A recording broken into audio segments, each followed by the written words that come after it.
Who the hell can wait till morning? Talk now at latenightsportsradio.com.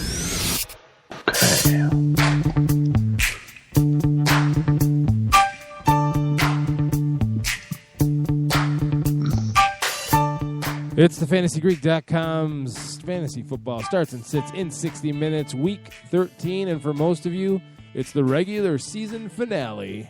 You either are sitting pretty or you are in the struggle of your life for those last playoff spots in your league. Welcome to the program, everybody. I'm Keith Grieve from 87 Sports Fans, and joining me, as always, in the co-pilot chair is Jim Sarantias, the Fantasy Greek himself from thefantasygreek.com. Jim, happy post-turkey podcast.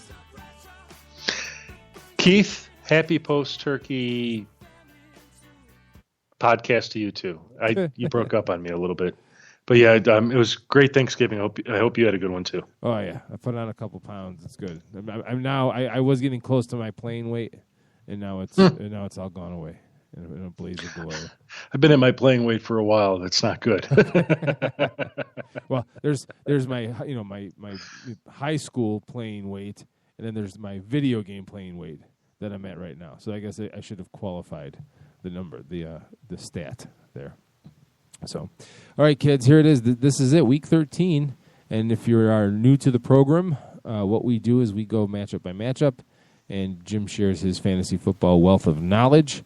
If you at any time have any specific lineup questions you'd like him to tackle, the phone number is 585-633-7487. That's 585-633-7487. Or you can hit us up on Twitter with the hashtag AskTFG. So that's hashtag AskTFG. So, Jim, you got a flyer last week because we didn't do a show because it was Thanksgiving Day. But anything that stands out from last weekend's football games? You know, you ask me that every single week, Keith, and I'm never prepared to answer that damn question. There's always something, right? I mean, we were sort of talking a little bit before we got on the air. Obviously, Carson Wentz was a big disappointment.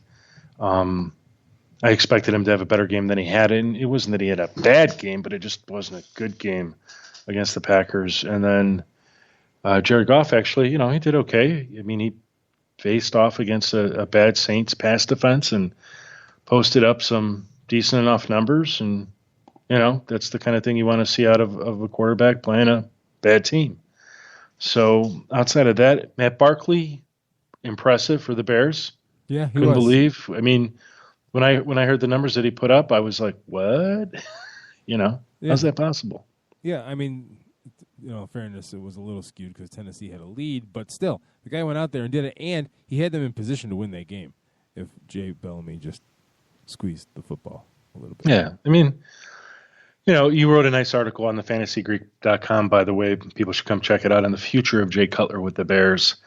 And there's a lot of different ways they can go. And, if he can close out with a strong season, that being Matt Barkley, who knows? Maybe the Bears hang on to him and give him a go for next season. Maybe they get Brian Hoyer back too. I mean, if they decide to just move on from Jay Cutler, that opens up an array of possibilities, especially for any free agent quarterback out there who may say, hey, here's an opportunity to become a starter with the team. Well, the big advantage you get by saying goodbye to Jay is you don't pay that salary to a quarterback, and you can get both Hoyer and Barkley. I don't know if Barkley's going to be a free agent. I think Hoyer was a one-year deal. Yeah. I'm not sure. But you could get both of those guys for infinitely cheaper if you can go out and get a young quarterback to groom. But that is the sticky wicket right there because after Deshaun Kaiser from Notre Dame, most draft experts at this point anyway are not really high on anybody else as far as first round NFL starter quality talent. So it'll be curious to see where the Chicago Bears go in the offseason, but they will most definitely have to address the quarterback position one way or another.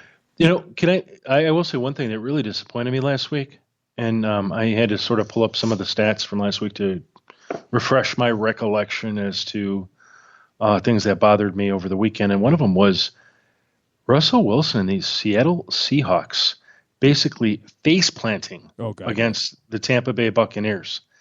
I was stunned to see that. I think they scored 5 points. I mean, some ridiculous number. I'm looking. Yep. I actually picked him up in one of my leagues. Don't ask. It just, he was available on the waiver wire. I'm like, I'm going to play him again ahead of Kirk Cousins because of the matchup. Oh, that was a mistake.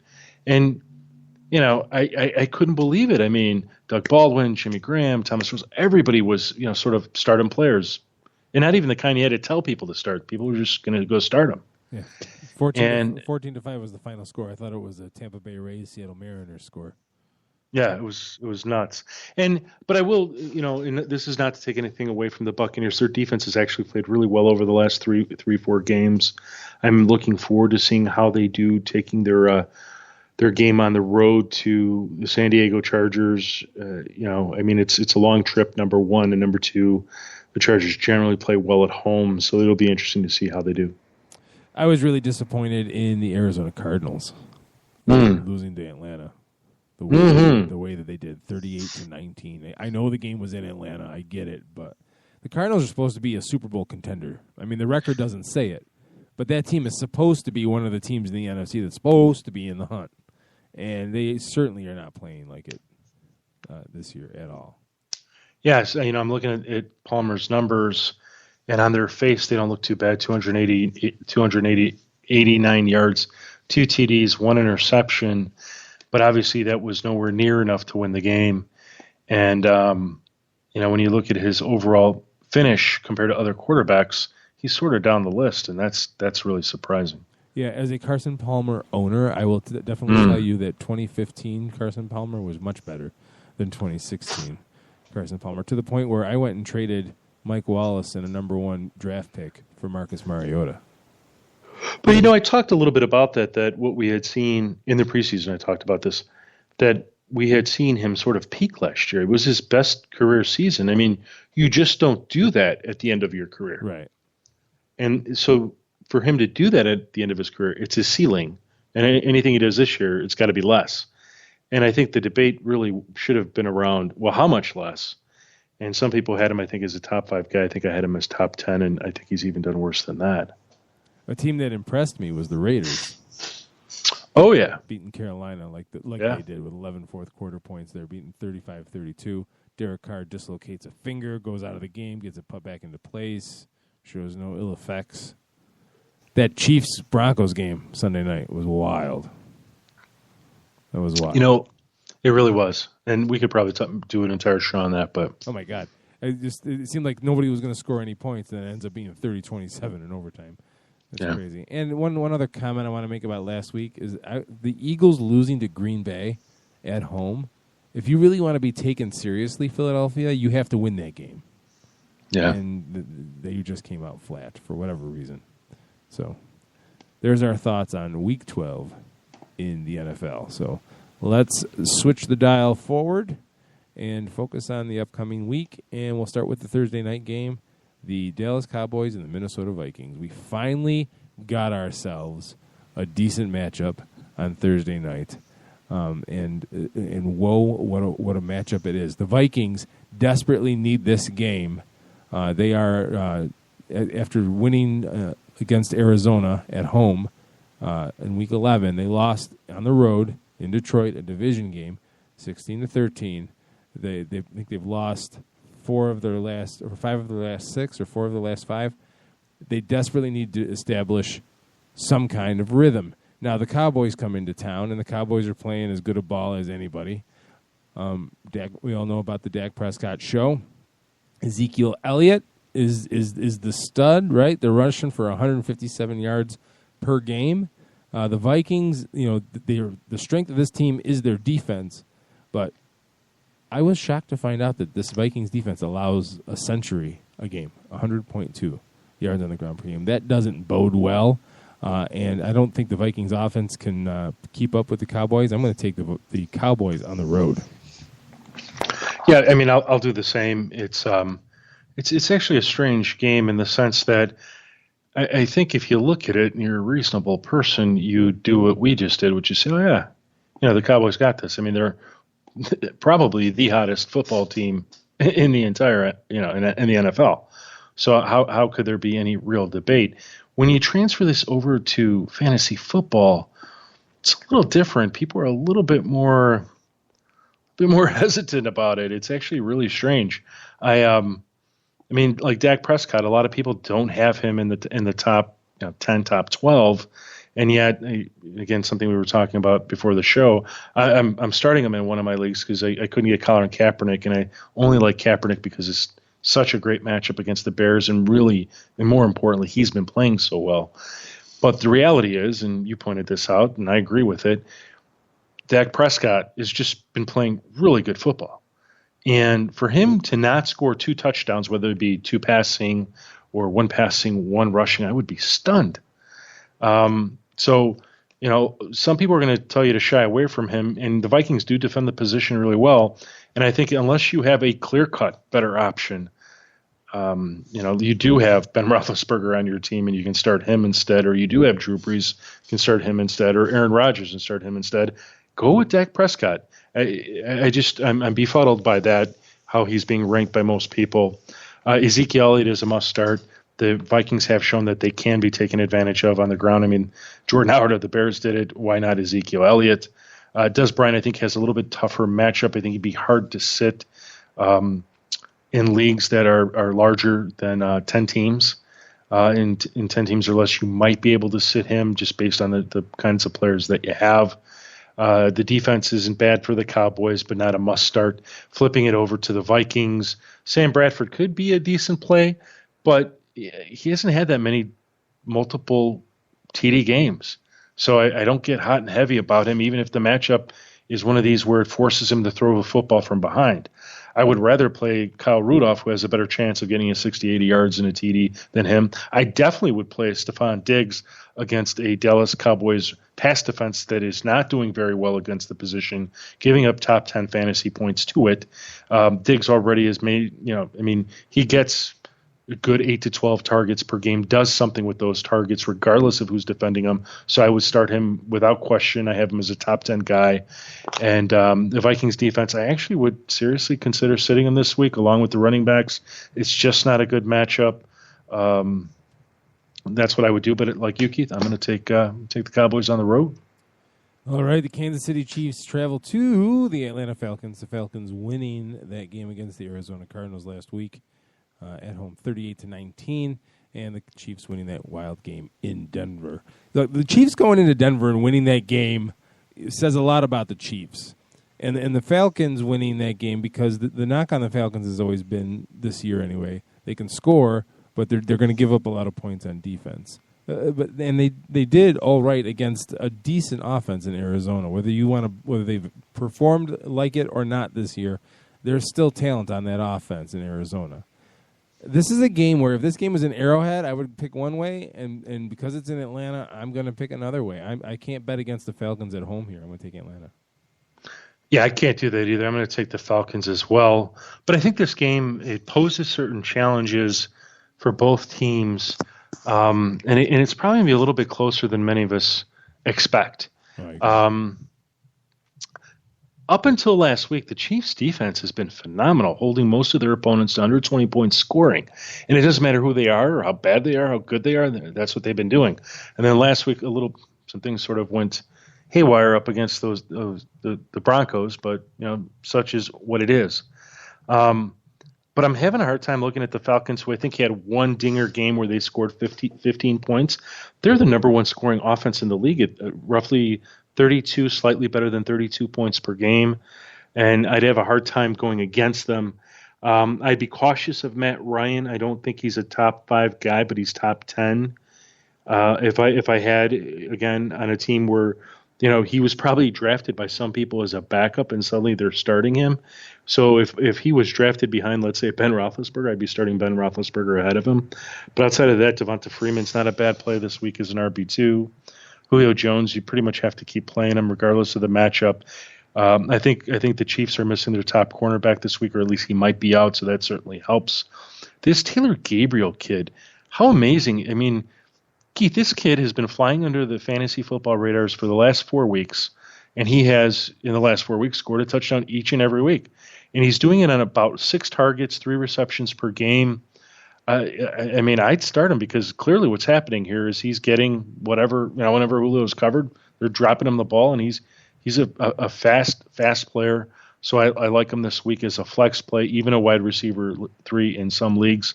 I would avoid Austin Hooper. Certainly the defense, I don't get too excited about the Falcons' defense. For the Chiefs, Alex Smith is a good streaming option because if the Falcons can get the scoring machine going, it's going to force Alex Smith to do the same. So you can consider him, but he's more of a borderline streaming option in a 16-team league. I like Spencer Ware to have his bounce-back game. He's been really struggling the last few games. If you've been sticking with him, stick with him for one more week. This is an Atlanta defense that has been very generous to opposing running backs. Tyreek Hill, give him a go. Atlanta has one of the worst pass defenses in the league. They just lost their number 1 cornerback this past week for the season. Tyreek Hill showed what a versatile player he is last week. Expect the Chiefs to find ways to get him the football, and therefore you give him a go. And then Travis Kelce, he is, if not the number 1 start, the number 2 start amongst tight ends. He has been playing really well since Jeremy Maclin's been injured, and I don't expect anything to change against the Atlanta Falcons, but I will take the Falcons at home. I have to backtrack a little bit and go back to the Cowboys-Vikings game because I'm just seeing breaking news on Twitter that Mike Zimmer is headed to the hospital for emergency eye surgery tonight. And his status for coaching tomorrow's game is up in the air. Wow.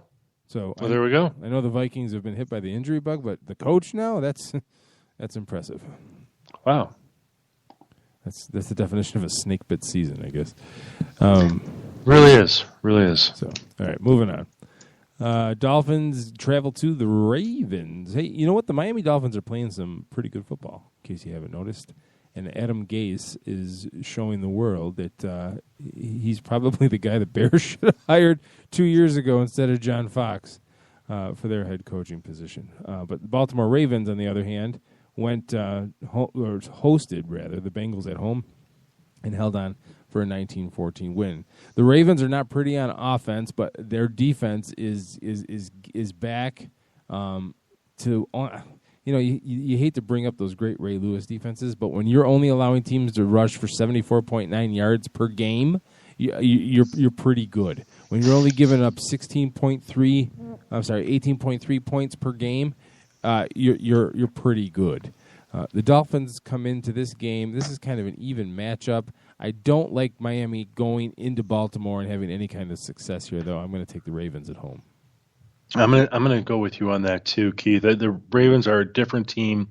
When they play at home, they are tougher, they're meaner, believe it or not, and it just should be too much for the Miami Dolphins to deal with. This entire game poses as a defensive battle, likely the lowest scoring game in the league. So when it comes to your fantasy players in this game, outside of the defenses, you might want to try to avoid them if at all possible. So, for example, on defense, start the Ravens. Absolutely. If you need a streaming option, the Dolphins' defense is certainly an option on the lower end of the spectrum. Quarterback, Joe Flacco is a slightly better play than Ryan Tannehill, but really when you look at the two, I'll use your expression, which puddle of vomit do you want to lick? I would rather lick neither, or neither, whichever way you like to pronounce that, so avoid them both. Terrence West, Kenny Dixon. I think Terrence West is more benchable than Kenny Dixon, if only because Kenny Dixon's been doing a little bit more with his touches. Neither one of which are absolutely must-starts, even as RB2s, even as flex plays. So consider your options when you view them. Steve Smith is always decent as a wide receiver 3. Dennis Pitta has been struggling for weeks now. It doesn't really matter what the matchup is, and this is a favorable matchup for him. I would shy away from him. Mike Wallace, I would probably shy away from just because his production is so uneven that it's sort of a slight guessing game in this instance. I would avoid him. Over on the Dolphins side, Devontae Parker, I like him because I think the Ravens defense will focus in on Jarvis Landry. It's favorable for the the Dolphins receivers against the Ravens wide pass defense, but I sort of Jarvis Landry is just a guy that if you can bench him, I would probably avoid him. Devontae Parker's okay. Jay Ajayi is the guy to watch in this game. He's going up against the number 1 rush defense in the league. And when I say number 1, they've allowed 3 rushing TDs on the season. I think they're allowing slightly better than 60 yards rushing per game. They gave up a few yards through the air, and I think maybe even gave up 1 score through the air. But that's just not good in the general scheme of things. in a 10-team league, I think you bench him because if you have him, you've probably got 2 better running backs than him that you could put in ahead of him. In a 12 or larger team league, I think you'll probably play him likely either as an RB2 or as a flex play, and that's okay. If anybody's going to score on the Ravens, I think Ajayi can do it. Hopefully Adam Gase agrees with me and feeds him the football a ton. And that's how it stands with that game, but I will take the Ravens at home.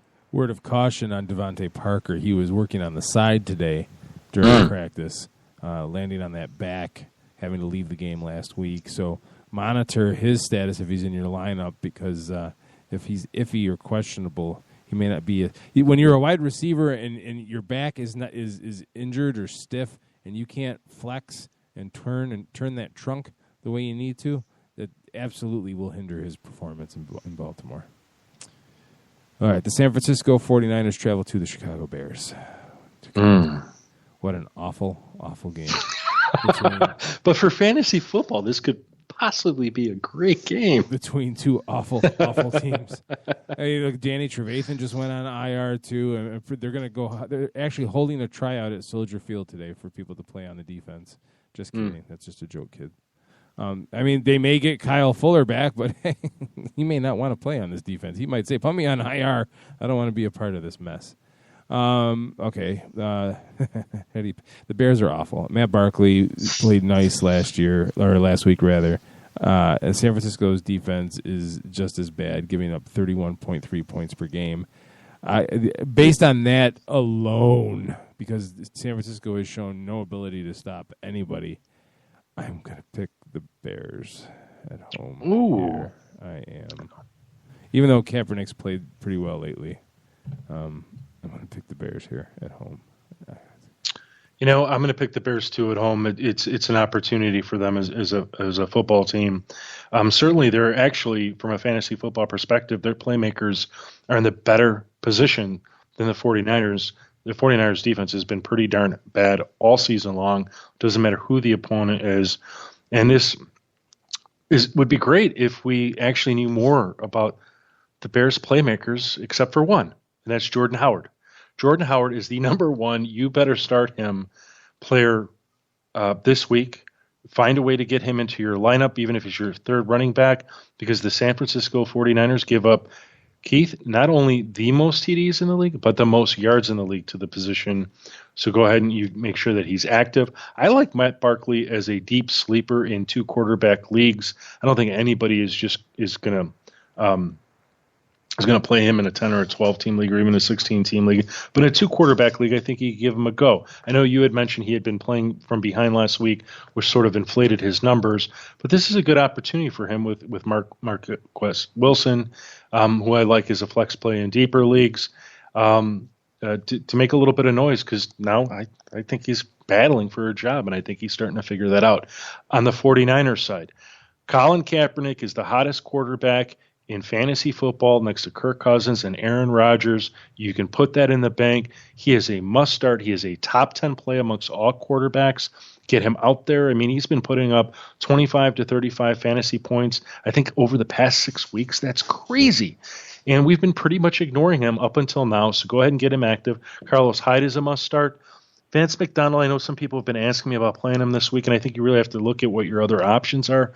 There's several, and in fact, at least 10, 12 tight ends I would play ahead of him. But in a deeper league, I think he's sort of right there on the border, and you might have to give him a go if that's a position of need for you on your team. Outside of that, bear down, Bears, because if you can't win this game at home, I don't know what game you can win. Marquise Wilson coming back and having the game that he did was a nice touch. It really was, and part of the reason why he still makes for a good play this week compared to Cameron Meredith is who I think the 49ers are going to focus on stopping Cam Meredith and say, all right, if you can beat us with Marquise Wilson, do it. Which would be news to 49er fans for them to focus on stopping anybody this year. Oh, you know what? Play them all. Oh my God, I gotta. Oh, that was beautiful. It was right in the rhythm of the conversation. It was a thing of beauty. Anyway, the Philadelphia Eagles. Wait, you got what? You can't just say that and walk away. What? I said it was a thing of beauty. Just the way I made the line, the joke about San Francisco stopping anybody. Oh, but okay. I didn't have my finger on the drum button. So it is what it is.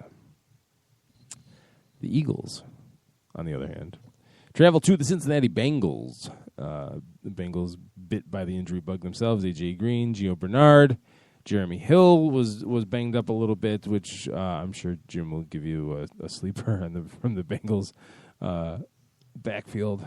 I'm blanking out on his name right now. He's such a sleeper.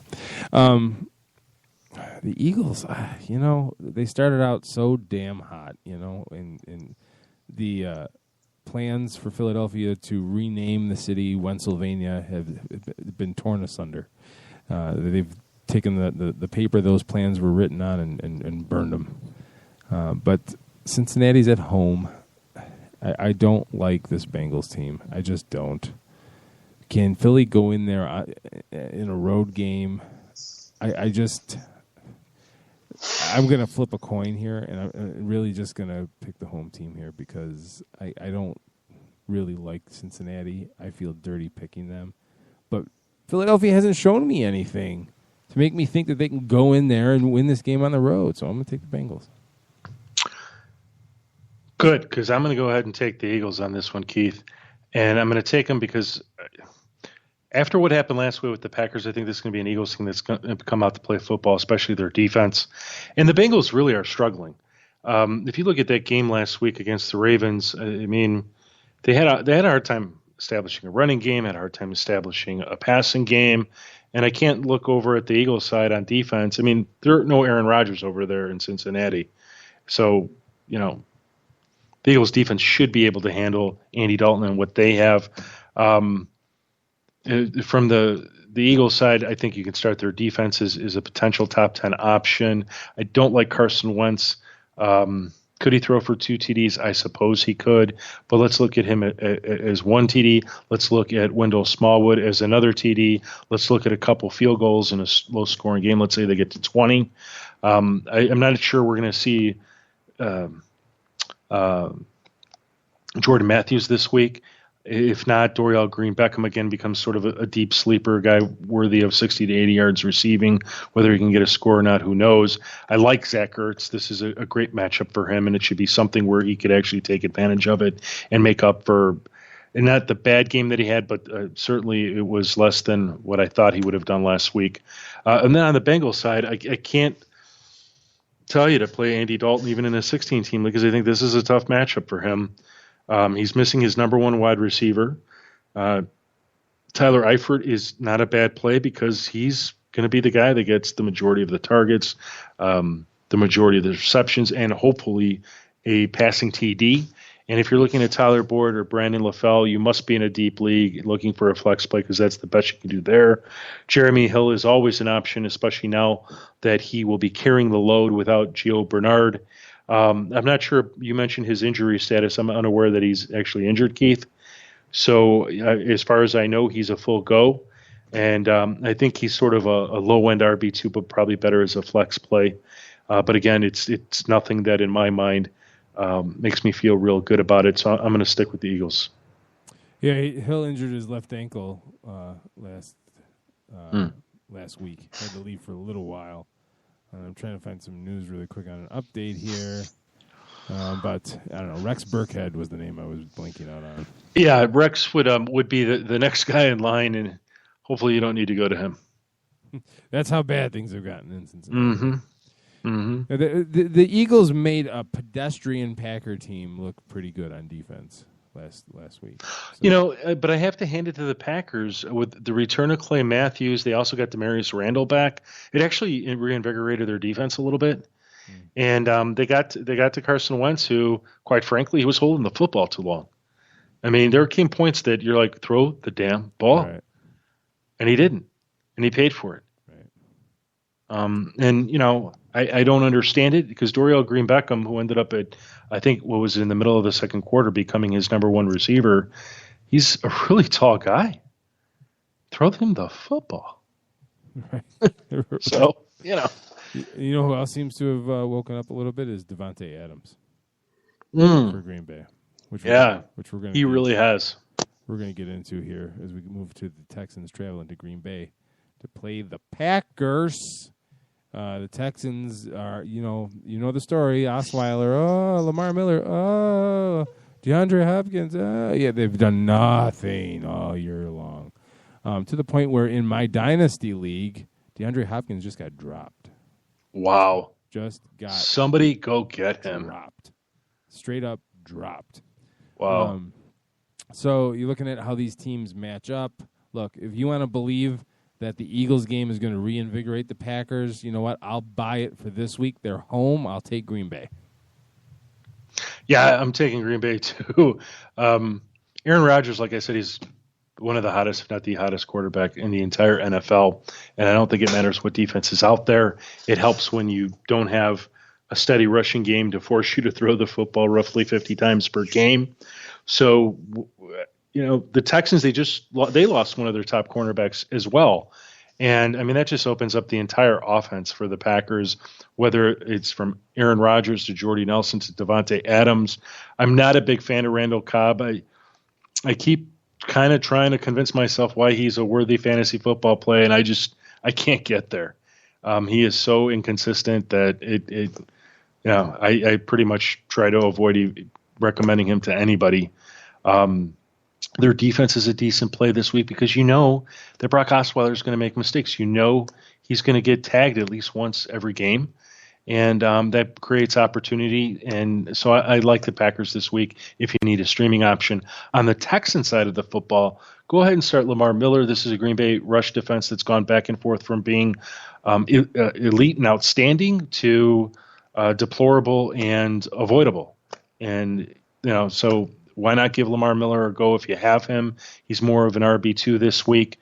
I still like DeAndre Hopkins because we keep seeing sort of flashes of what he could do. For example, the touchdown that he should have been given against the Raiders that was improperly called for him being out of bounds. I mean, those are the kinds of opportunities that are just being missed. This is a week I think he can get through on it. Demarius Randall, whoever's covering him, is a lesser football player than DeAndre Hopkins, in my opinion, only. Not that those cornerbacks are bad. I just think DeAndre Hopkins is that great of a football player. So I still like him as a wide receiver 2, wide receiver 3 for people, certainly as a flex play in deeper leagues. I'm waiting for Will Fuller to come back, and this could be a week if Brock Osweiler just starts unloading. I like C.J. Fedorowicz as a TE1. He is constantly getting you some yardage, and it's just inevitable that he'll get you a score. And by the way, his playoff schedule is very favorable to him, so that's a worthwhile add. But there is no way I am picking against the Packers at Lambeau Field, especially that Texans offense, which is just sputtering. Packers at home. I had a point that I was going to make. You were talking about... Actually, I just looked it up. DeAndre Hopkins got dropped for Marquise Wilson. Wow. Yeah. I've come close. I mean, I have him in one of my leagues, and I've come close to doing that.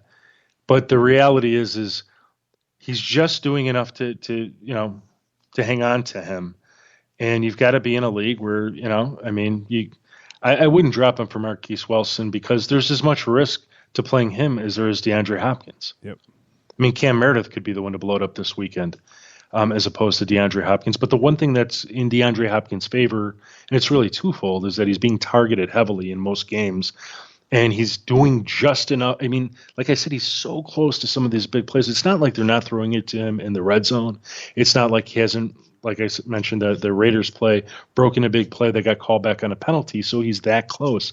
And I really think this is a weekend that he could do it. And I think he's a worthwhile play. His ceiling is certainly high. Agreed. All right, the Denver Broncos travel to the Jacksonville Jaguars. The Broncos losing that heartbreaker of a game to Kansas City last Sunday night, 30-27. The Jaguars are in a downward spin, and it's time to start asking whether or not it's time to move on from Gus Bradley.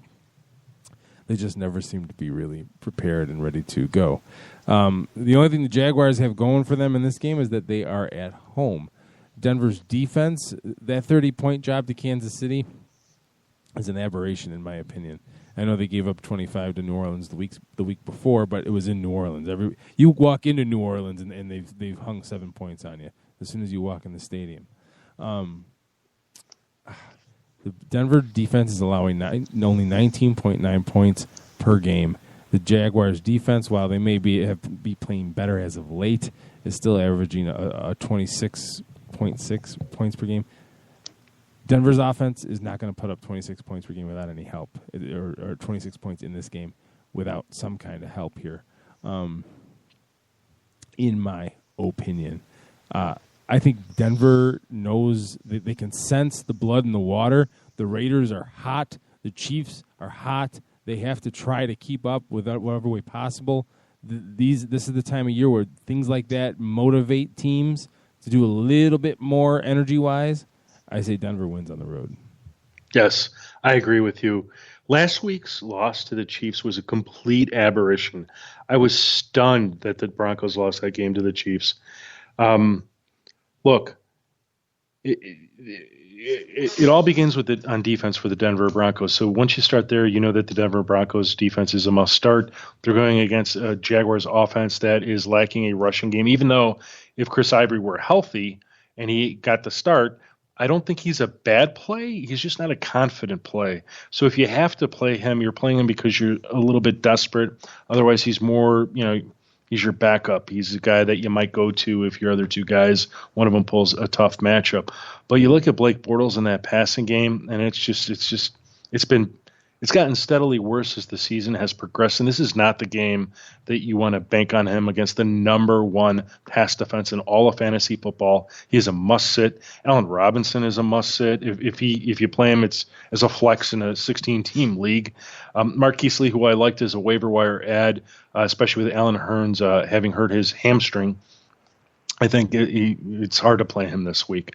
Over on the Denver Broncos side, you can keep starting Demaryius Thomas because his standalone value is enough to make him playable as a wide receiver 2 pretty much every single week. Emmanuel Sanders is a lower play, wide receiver 3 flex play. And Devontae Booker, I like him. It's a good matchup. Is he a must start? No. You're going to sort of look at him with your other players, and you'll figure that out for yourself whether you need to give him a go or not. But I'm going to take the Broncos on what should be a very one-sided victory. You sounded like Borat a little bit there, talking about Devontae Booker. And I like him. Yeah, I like you. My name is Borat. All right. Sorry. He was one of my preseason favorites. Borat? No, Devontae Booker. I had C.J. Anderson in my keeper league, and I scooped him up like week 2 waiver wire. Nice. Yeah. Nice. So now my loaded team that you marvel at: Le'Veon Bell, Ezekiel Elliott, Devontae Booker, and I picked up James White too. Wow! Look at you. I changed my team name to Le'Veon a Prayer. Nice. Anywho, all right. The LA Rams traveled to the New England Patriots, and Jared Goff played a lot better in game number 2. Enough to give Rams fans hope.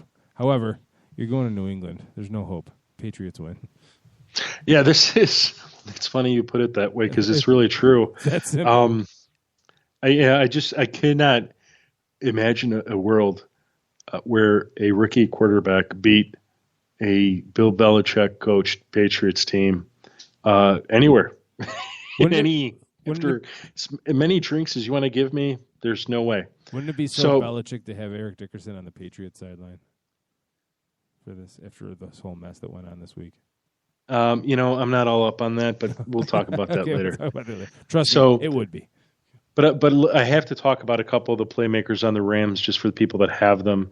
So if you have Todd Gurley, this is truly a tough matchup. You saw what the Patriots did to Matt Forte last week. Basically, they're going to find the best player that they need to shut him down, and force you to beat them with other players. And that having been said, the only other good player on the Rams consistently is Kenny Britt. I think he's worth a play as a wide receiver 3, better as a flex play, because he's been producing regardless of the matchup. And so I like him in that sense, and I think he's worth a go if you have to go to him. But Jared Goff, he shouldn't be on any fantasy football roster except in dynasty leagues. Tavon Austin, while he scored a touchdown last week, I'd like to see him establish sort of a series of games that he plays well in, as opposed to the one-hit wonders that we keep seeing where, when you're trying to figure out, here's a matchup where he could play well and then he doesn't. And then when you don't expect him to play well in a different matchup, he suddenly explodes for 150 yards and a score. I mean, that's just not how you want to be living your life every week in fantasy football. On the Patriots side, the Rams defense is good, but against Tom Brady, I'm avoiding them.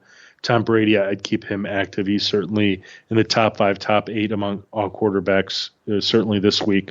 LeGarrette Blount, I could see them having him rush and sort of force things down the throat of the Rams and beating them at something that I'm sure they'd like to think that they're good at, which is stopping the run.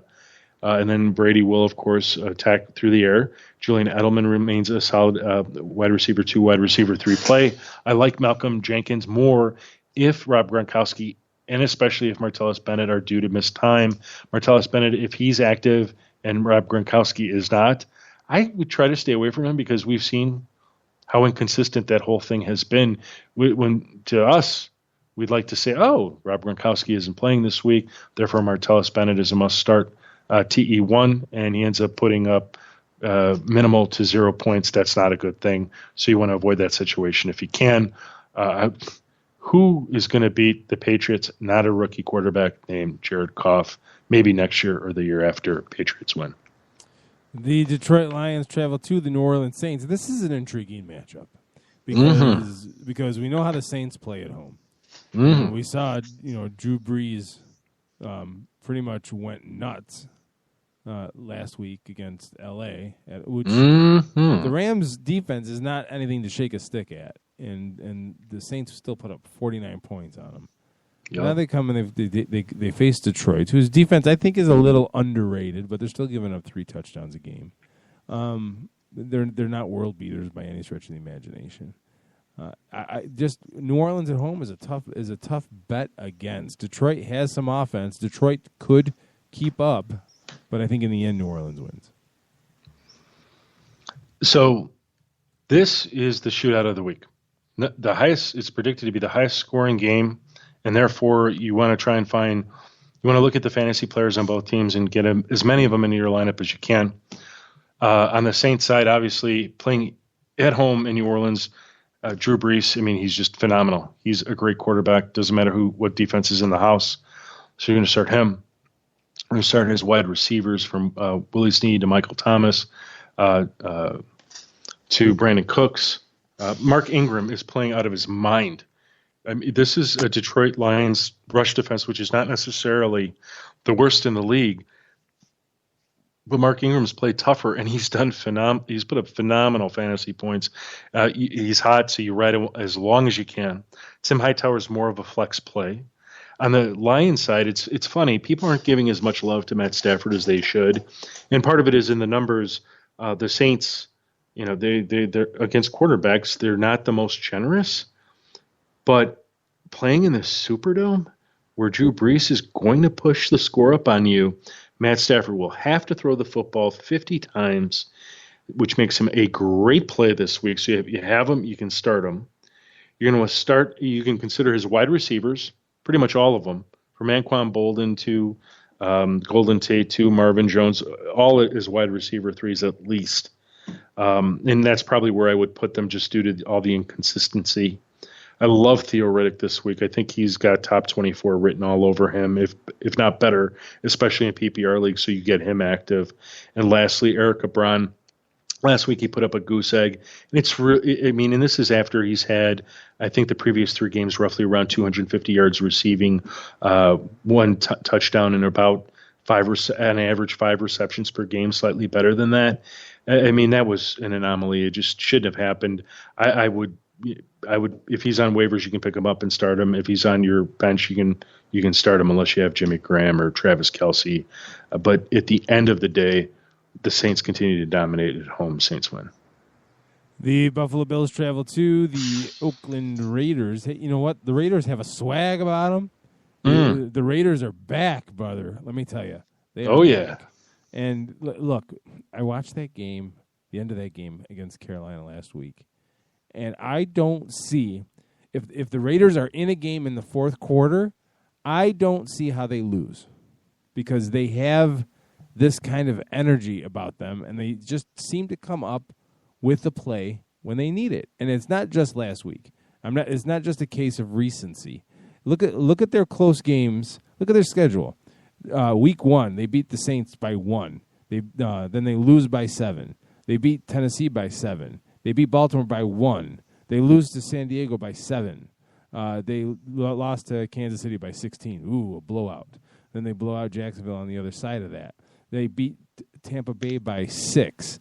They beat Denver by 10. They beat Houston by 7. Now they beat Carolina by 3. This team loves close games, okay? And that builds winners. Trial by fire, I call it, when teams go through stretches like that. They're at home. I don't care what Buffalo pulls out of there this weekend. There is no way they beat the Raiders in Oakland. Yeah, I'm right there with you. This is a Raiders defense that I've recommended as one of my waiver wire ads if you're looking to stream a defense.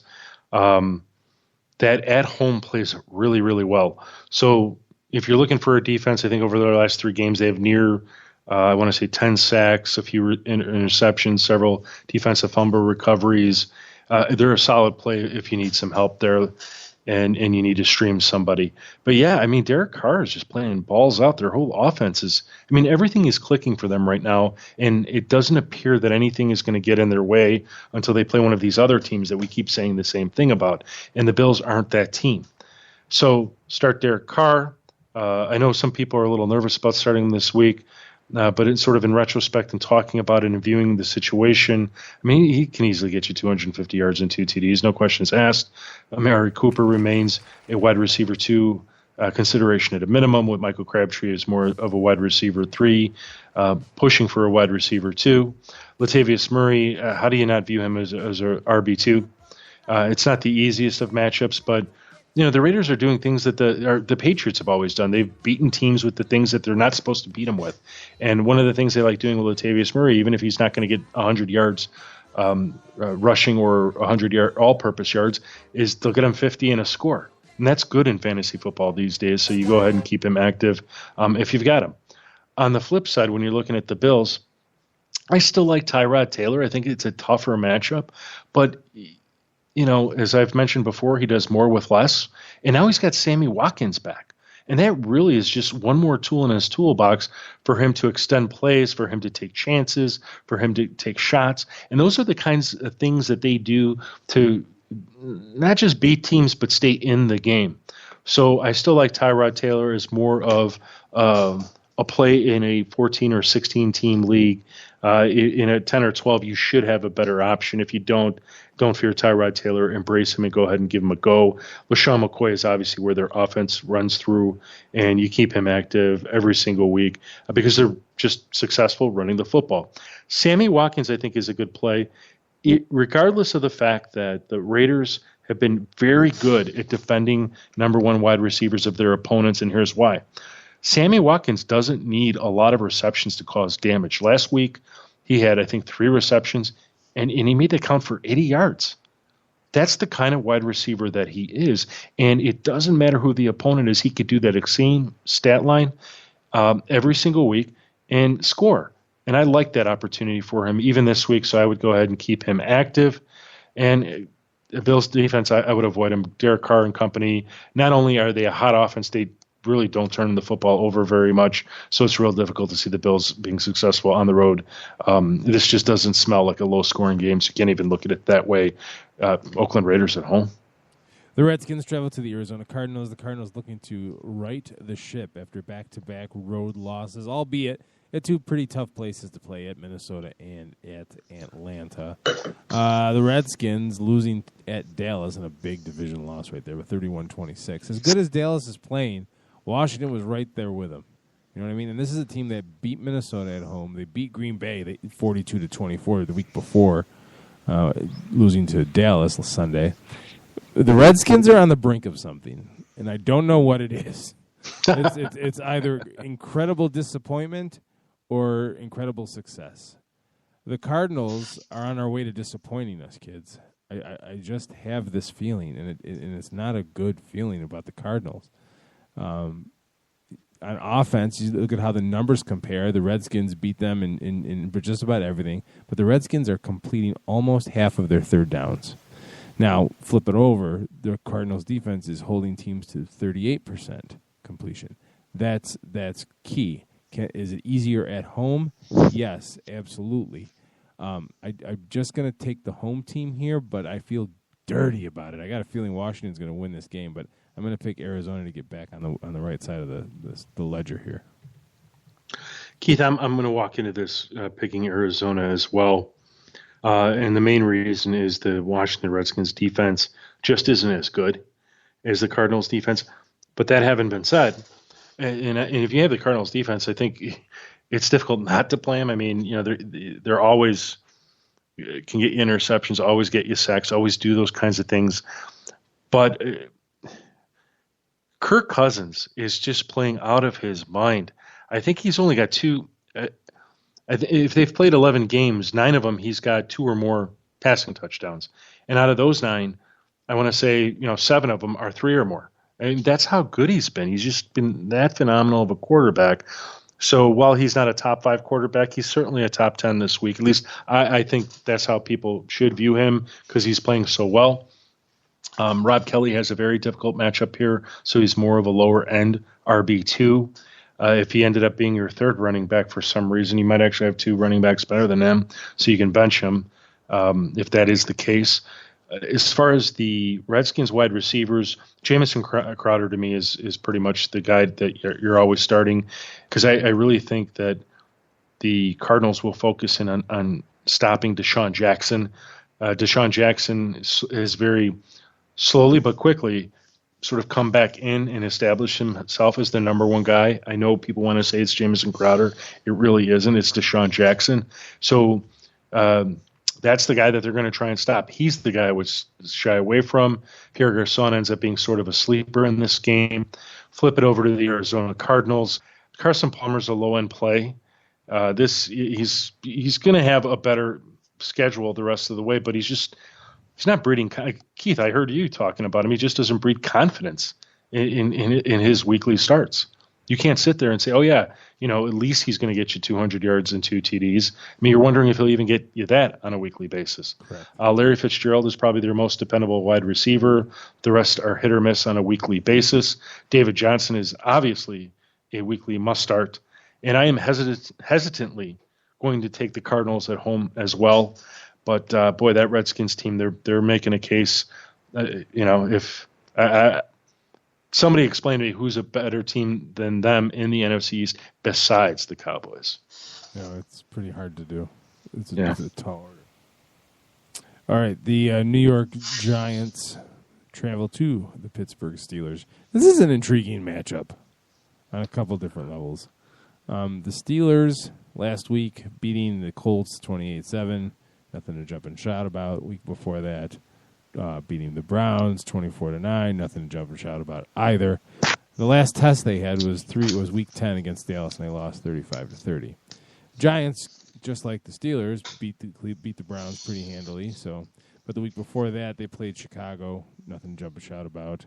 And again, the last time they had a decent test was home against the Bengals, 21-20, 21-20 victory in week 10. I see this matchup as being pretty even defensively, and what it's going to come down to is who has the more dynamic offense, and that's the Steelers right now because they do a little bit more with the talent they got. Rashad Jennings for the Giants has run very well of late, but I don't think that's enough to really vault him into the same category as somebody that could take the load off of Eli Manning's shoulders. I'm going to take the Steelers at home here. So the reason why I'm taking the Steelers at home, Keith, and why Ben Roethlisberger is one of the top 5 quarterbacks of the week, and on paper, this does not look good for Ben Roethlisberger. The Giants are one of the best defense, or have been one of the best pass defenses in the league. But the problem is Ben Roethlisberger. Well, not a problem. If you have Ben Roethlisberger as your quarterback, this is great. He is outstanding at home. So check this out. Week 2, Cincinnati Bengals, 259 yards, 3 TDs. Week 4, Kansas City Chiefs, 300 yards, 5 TDs. Week 5, New York Jets, 380 yards, 4 TDs. Week 10, Dallas Cowboys, 408 yards, 3 TDs. I mean, how do you not look at this and go, oh my God, this is a fantasy football bonanza? Well, it's just a great football matchup, and the numbers dictate that Ben Roethlisberger will dominate this game. So you're starting him. You're, of course, starting Antonio Brown. Eli Rogers is a certain play, certainly is a wide receiver 3. And if you're absolutely desperate for a wide receiver 2, I suppose you could convince yourself to play him up that high. Le'Veon Bell is a must play. I don't think the Steelers' defense is too bad, but I hesitate because Ben Roethlisberger's success will force Eli Manning to throw the football early and often. Obviously, he's not a top 5 guy, but he's a top 10. Odell Beckham Jr. is a must-play, even against a tough Steelers secondary. I like Sterling Sharp, not as much as the last couple of weeks, but he's still a decent option as a wide receiver 3 or a flex play. And Rashad Jennings, it's funny. He's a player that I like him in general. He's a great player, but in fantasy football, we get a great game like he had 2 weeks ago, and then we get a dinger like last week. He's just kind of, I don't know. I shied away from him in all my fantasy football drafts. Some people didn't. I would avoid him if I could this week, unless I absolutely had to play him. Pittsburgh Steelers at home, I think, in a blowout. Tampa Bay travels to the San Diego Chargers. Tampa Bay putting the world on notice last week by beating Seattle 14-5. 14 early points on 2 Jameis Winston to Mike Evans touchdown passes put the Bucs up early, and their defense was able to hold on par with the Seahawks. Go figure. The Chargers were beating Houston in Houston 21-13. The week before that, they were on a bye. So here we are, kids. Where do these teams match up? Well, offensively, the edge would go to the San Diego Superchargers, but guess what? The Chargers also play pretty good defense. And while their scoring defense doesn't really lean to it or shout it out, they're only giving up 89.8 yards per game on the ground. That's going to put an awful lot of pressure on Jameis Winston's shoulders, and with the Chargers being at home, that's enough to make me pick them. I'm taking San Diego. Yeah, I mean, how do you not? I suppose as much of the same reason that I stuck with Ben Roethlisberger. I think the Chargers play really good football at home. I think they've had one game where Phillip Rivers is thrown for anything less than 2 TDs. Their defense plays well, certainly at home. They've got Melvin Gordon. They've got a great group of wide receivers. Tyrell Williams is the best one of the bunch if you're going to play him in fantasy. Antonio Gates, one of the other things that disappointed me last week was Gates putting up a goose egg. When is the last time Antonio Gates played in a football game and didn't post a single stat? Well, Hunter Henry had a touchdown. I know, but you're just sitting there going, I saw his stats and I go, what? There's got to be somebody out there probably went back and said, when was the last time he had 0 stats? And maybe it was never. Right. So, I expect them to bounce back strong. Phillip Rivers is going to go nuts this week. Antonio Gates is in line. I think he's vying for either most receiving TDs for a tight end, or he's about to hit another plateau, and he's real close. He's only 1, 2, 3 TDs away, so the Chargers should be going out of their way to get him there. So I see him as a bounce back player this week as a TE1. Phillip Rivers is a must top. I think he's a top 5 start this week. I think he's the kind of quarterback that should show and play well against the Buccaneers defense. Melvin Gordon, you go ahead and start him as usual, as in minimum as an RB2, if not an RB1. Tyrell Williams is certainly your wide receiver 2. Flipping over to the Buccaneers, we've seen enough from them to say, hey, there's some things that we know for certain. The first one is Mike Evans is a weekly top 5 start because he is targeted like 15 times a game at least. So you're going to go ahead and keep him active. Jameis Winston has surprised. I like him for at least 2 TDs, and that immediately puts him in the conversation for starting as a quarterback. So go ahead and get him active unless you clearly have a better option like Ben Roethlisberger, for example. And then Doug Martin. He's been back for 3 weeks, and I can't say that he's had a great game. This is an opportunity against a defense that gives up top 10 fantasy points to the position. I would go ahead and get him started at least as an RB2 and do that with confidence. But I will take the San Diego Chargers at home, bolting up for the home crowd. Another big game, the Carolina Panthers travel to the Seattle Seahawks. The Panthers, man, talk about a train derailment here. Now, they're losing to the Raiders last week in Oakland. Not sitting pretty. The Seahawks, on the other hand, like we just talked about, losing to Tampa Bay in Tampa, looking for a rebound game. Look, guys, if you pick against Seattle at home, you just don't watch much football. They are tough at home. I don't care what they did against Tampa Bay last week. I'm taking the Seahawks. Yeah, this is a huge bounce-back game for the Seattle Seahawks, and just another game of frustration, or what's setting up to be frustration for the Carolina Panthers. If you're viewing this game from a fantasy football perspective, everything points to playing your Seahawks this week. The Panthers defense is horrible on the road. I did the write-up for Doug Baldwin. Come to thefantasygreek.com, and you can read it there, and pointed out the problems that they're having in the passing game, which makes him a top start. I mean, he's like a top 10 play this week because of the upside that he's got. It also means Jimmy Graham is a must start. If he's not the number 1 tight end, he's the number 2 tight end this week. Russell Wilson, get him active as a top 10 quarterback. Thomas Rawls, I'm a little miffed about. There's a guy that I thought he would be doing a little bit more by now. So I have him sort of as an RB2 flex play. It really depends where he fits in your depth chart of running backs. He might end up being a slightly better player than JJ, or you might feel that JJ, even if he just gets you 50 yards in a TD, is still a better option than Thomas Rawls. So it's close. On the other side for the Panthers, this is a really tough game for Cam Newton. I'm not a big fan of it, especially on the road and playing in Seattle, even though I think he's done well there. I'd have to go back and take a look at, but that's my recollection, at least as of right now. Jonathan Stewart's okay. He's an RB2. He's the kind of guy that, just like they did in the Super Bowl, they marched down, he got 50 yards rushing, and he scored a TD. You could see him doing that this week. Greg Olsen, how do you sit the guy? He's just within the top 5 or just outside of the top 5. He's not your number 1, number 2, number 3 guy like you usually expect. Kelvin Benjamin, there's a guy that's disappointed this season, pretty much the entire season. I have him on 2 of my fantasy teams, and his performances are more forgetful than they are memorable, and this week should be no different. A guy like Ted Ginn, who did great last week, a guy like Devin Funchess, who's been inconsistent. You'd like to see them do a little bit more, but it's just not worth it in fantasy. I'm going to take the Seattle Seahawks at home in a huge rebound game. All righty. And we'll go to the Monday night game, and as excited as we are about the Thursday night game finally being good, the Monday night game is the Indianapolis Colts traveling to the New York Jets. Dear God.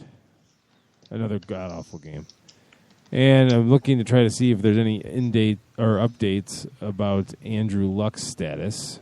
I think he's good. And I think he will be good. Yeah, he's fine. He'll play. Yeah, I wouldn't worry about that. He was just in the concussion protocol. Oh, Andrew Luck practices in full, but remains in concussion protocol. So he'll likely be back. Oh, God, this game.